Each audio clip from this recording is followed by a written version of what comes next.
Hi, I'm Nexus and welcome to another frame rate comparison video. In today's video, we'll have a look at how much of a boost frame rate gets thanks to the PlayStation 5 Pro. This is the second video I've made on this topic, and this time I'll be looking at some different games.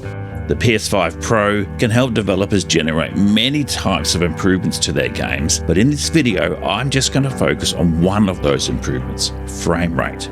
Interestingly, there are a bunch of games that I did test to prepare for this video, which didn't show any frame rate improvements, but instead they obviously make use of the PS5 Pro's extra performance to improve resolution or provide extra visual features, including ray tracing effects. So overall, the PS5 Pro isn't just about improving frame rates, but this video is. So why look at frame rate? That's a good question. Glad you asked. I measure frame rates to help me understand how smooth a game will be to run, to play, both visually and responsiveness. Frames per second is not a perfect measure of smoothness, however, since sometimes there will be microstutters or frame tearing that an FPS graph might not pick up. But I've found if there's a big difference in frame rate between the PS5 and the PS5 Pro, then there's a good chance I'll notice an improved smooth gameplay. And that's what these videos are about, seeing which games run smoother when played on the PS5 Pro. Avatar: Frontiers of Pandora. It was developed by Massive Entertainment and it came out at the end of 2023. It's a beautiful looking game. Avatar uses the Snowdrop engine, which was also used for The Division 2, it's a while back now, and more recently in Star Wars Outlaws, which I had a really good look at in my last video. At the time of making this video, Avatar has not received a PS5 Pro patch. Its last patch is 1.11, which was released on all platforms on the 29th of October this year. 2024. I've found no comment online on if Avatar will be receiving a Pro patch, but the game is still being actively supported. In fact, it has a major DLC expansion coming out at the end of November called Secrets of the Spires, so a PS5 Pro patch is certainly possible. Replacing AMD's FSR2 upscaling with Sony's PSSR worked really well on Star Wars Outlaws, which uses the same game engine, and it would be really great to see similar improvements on Avatar. Check out my previous video for a look at the improvements made to Star Wars Outlaws. But with no PS5 Pro patch, any benefit in performance we see here is most likely due to the PlayStation 5 Pro's increased GPU horsepower and its faster RAM. Avatar also includes ray-traced reflections and global illumination, which could, in theory, be supported in hardware on the PS5 Pro, as we saw with the recent Pro patch for Hogwarts Legacy. Alright. And if you're enjoying this video, a thumbs up, a like would be very greatly appreciated. If you're enjoying what you're seeing, check out my channel and see the kind of videos I make. Feel free to subscribe, that'd be great.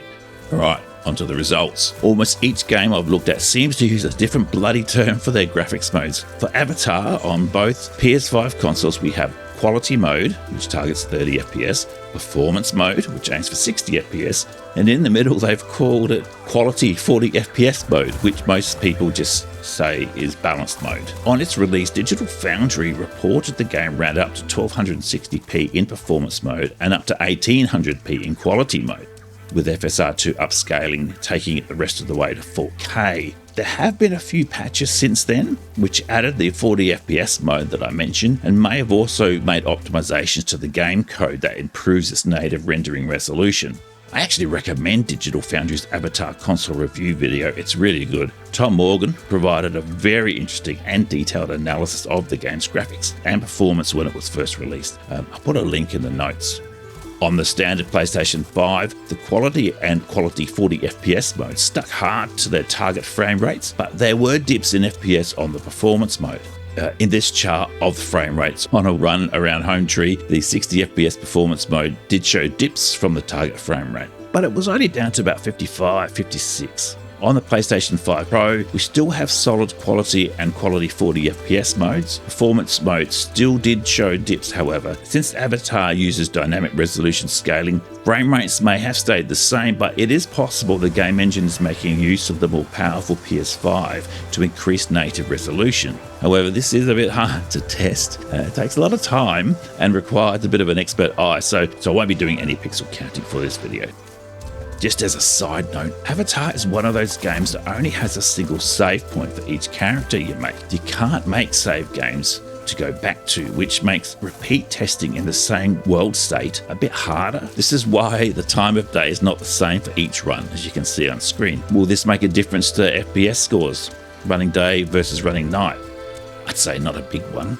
Some plants certainly have bioluminescence at night, which looks kind of awesome. Kind of reminds me of this game, actually. Sorry, that's a bit unkind to Avatar. It's a very good game. Final word, if there's a PS5 Pro patch released, then I'll take another look at Avatar. But overall, it's looking great. Dragon's Dogma 2. Dragon's Dogma 2 is made with the RE engine, the same engine used for the more recent Resident Evil games, including the remake of Resident Evil 4, which I took a look at in my last video. Of note, most RE games in their graphics modes don't have a target frame rate or a frame rate cap, though Dragon's Dogma 2 now is an exception to that trend, as you'll see. Dragon's Dogma 2 has had a few patches. By my count, the game on PS5 has received 11 patches, which have added new graphics menus, etc, etc. The latest patch dropped on the 31st of October, and the good news is that the latest patch included support for the PlayStation 5 Pro.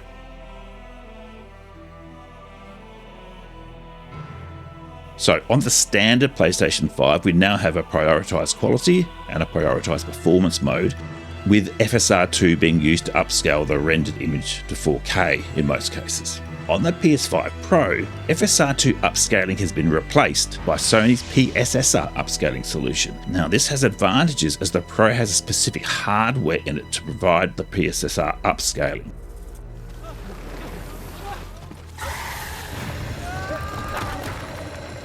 On both consoles, in the display menu, you can turn 120Hz mode on or off.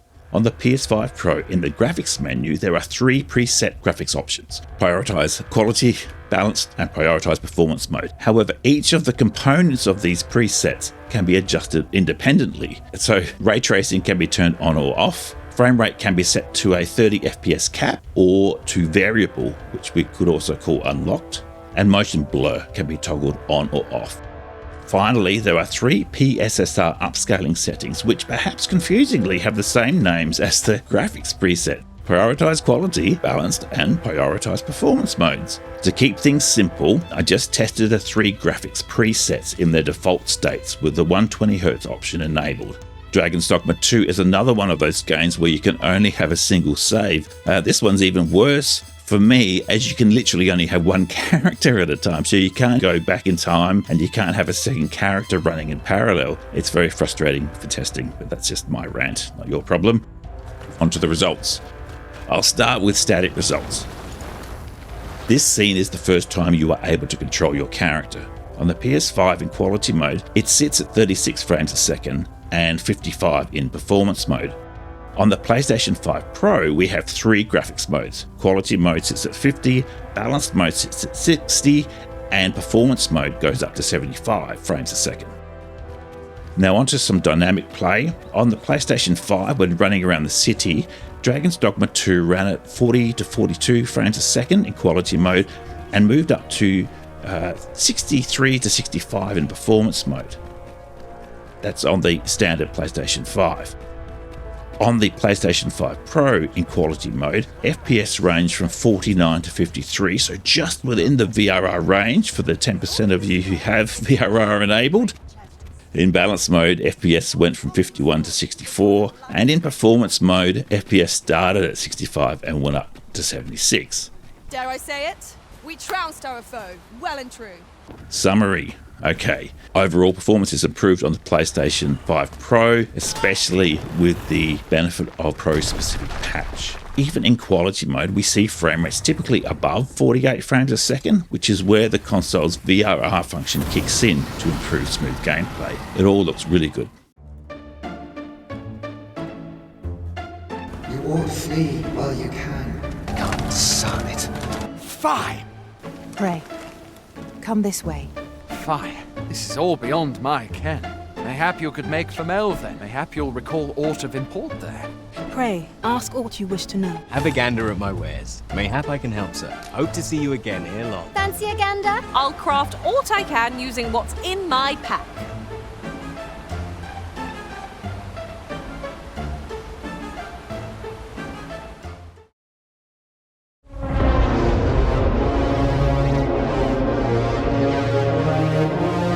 Immortals of Aveum, published in August 2023 by EA. Immortals of Aveum was developed by Ascendant Studios. Immortals is an interesting game to look at since it makes use of many advanced graphic features from AMD and from within Unreal Engine 5. Most notable is that it is the first game on any console to use AMD's FSR3 frame generation technology. Immortals also makes use of FSR3 super resolution temporal upscaling and built-in latency reduction technology, plus Unreal Engine 5's nanite microgeometry, ray-traced lumen lighting and virtual shadow maps, which is all very cool to see, but it's the frame generation here I want to look at. So when we hear FSR, it's normally about games that use AMD's FSR2 to upscale an image's resolution. Games like Avatar, as mentioned earlier, or Dragon's Dogma on the standard PlayStation 5. But FSR3's frame generation is a technology that boosts the frame rate in games by creating entirely new frames. It does this with a combination of frame interpolation and optical flow enhanced from AMD's fluid motion frame feature. Apparently, Robocop Rogue City on consoles now does have AMD's FSR3 frame generation also. It was added in a patch sometime after the game's release. Not looked at it myself, I have it on PC.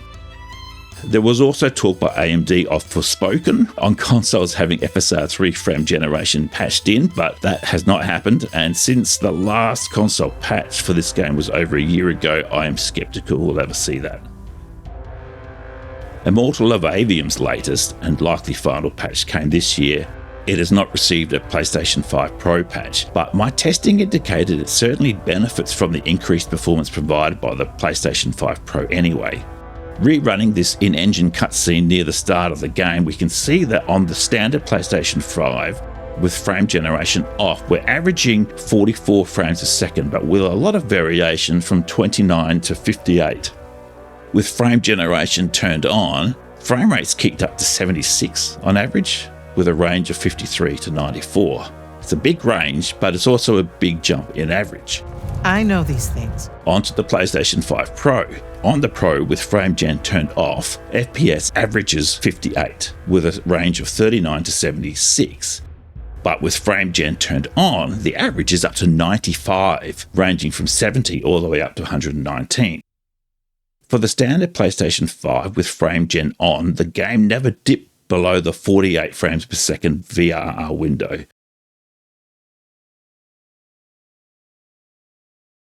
What's the plan? I'm still making it up, but I'm pretty sure it's this way. You're making it up? It's gelling. Have faith. Caleb's gonna be all right.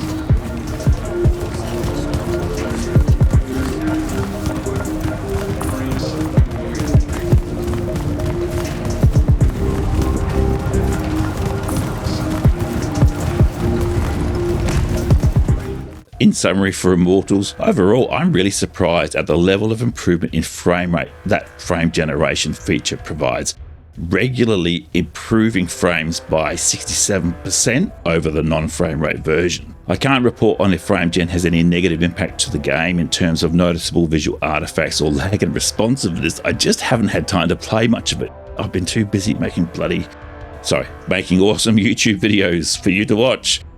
Where most games this generation are using FSR2 to provide often fuzzy upscaling to low resolution renderings, I am really impressed with the visual quality and total FPS boost provided by the FSR3 frame generation. I know it's a feature on a number of PC games, but I'd be keen to see it available on more console titles as well. But I'm looking forward to seeing what developers do with these new technologies. Good times. I'll just talk quickly about Cyberpunk 2077. Cyberpunk 2077 on PS5 is patch 2.12, and that was released at the end of August this year, 2024. CD Projekt Red has officially stated that they have no plans to release a PS5 Pro specific patch for Cyberpunk, which is a shame because it is otherwise a very good looking game. Now, for Cyberpunk 2077, I had a run around one of the markets. I also did some driving. And for ray tracing mode on the standard PlayStation 5, resolution stuck hard to 30 FPS, and there were occasional dips below 60 FPS in performance mode, but not that often to be honest. But firing up the PlayStation 5 Pro, running around the same marketplace in Cyberpunk, I found that frame rate was improved. Long story short, Cyberpunk 2077 now runs very well in performance mode on the standard PlayStation 5, and even slightly better, as good as it can pretty much on the PlayStation 5 Pro.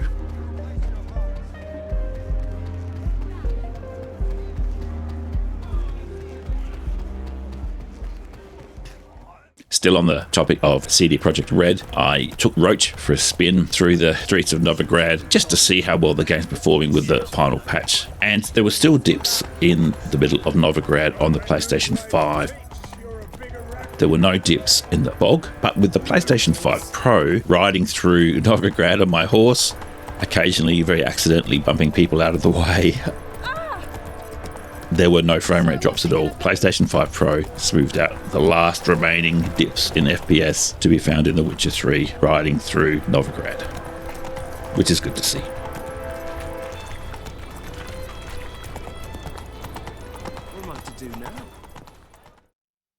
A quick word about variable refresh rate. All PS5 models support variable refresh rate, but only 10% of PS5 users run their games in VRR mode. 10%. This figure is from Mark Cerny, lead engineer for PlayStation, who made this comment when discussing the telemetry data Sony collects from PS5 users. This low number is one of the main reasons I didn't talk about VRR in my last video, and why I don't have it enabled when I do my testing. That 10% figure is less than I would have guessed, but one reason it's so low probably is because the PS5 requires an HDMI 2.1 enabled TV or display for VRR to be enabled. Xbox and Windows can both get away with just using HDMI 2.0 for their VRR, but the PS5 needs the newer 2.1. VRR is a great way to generate smooth gameplay at lower frame rates. For the PS5, VRR kicks in once the game is running at least 48 frames a second. By comparison, VRR starts on the Xbox consoles at 40 frames a second. There are a bunch of great videos on YouTube explaining what VRR actually does. There's a fair bit to it. I'll just say one thing it does not do. It does not magically generate new frames. Instead, it removes screen tearing and frame timing judder, which some games have, and makes them run visibly smoother and feel more responsive. So if you can enable variable refresh rate on your PlayStation 5, then keep an eye out for the results from here or anywhere that talk about raising FPS above 48, as that improvement will be really noticeable to you. Alright, I hope you enjoyed what I showed you. A thumbs up, a like would be very greatly appreciated. Alright, cheers. Ramnix is out.